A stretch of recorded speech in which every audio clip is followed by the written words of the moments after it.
हेल' लोगोफोर माबायदि दं नोंथांमोना नै दिनै आङो जोंहानि न'खरजों लोगोसे जोंहा मा बानायदों बेखौ दिन्थिनो होननानै आखायाव लादों।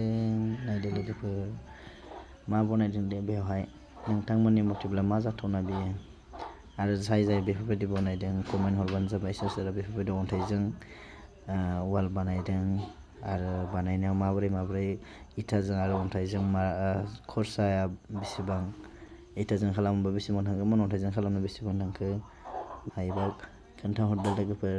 जोंहानिया जाथ'वाखैनो मथा मथि बेयो 10.5 फुटसो जागोन आरोना सिङाव। ओमफ्राय बेयो मा मिथिगौना लोगोफोर बे जाबाय खिखर बानायबाय थादों आरोना जोंहा।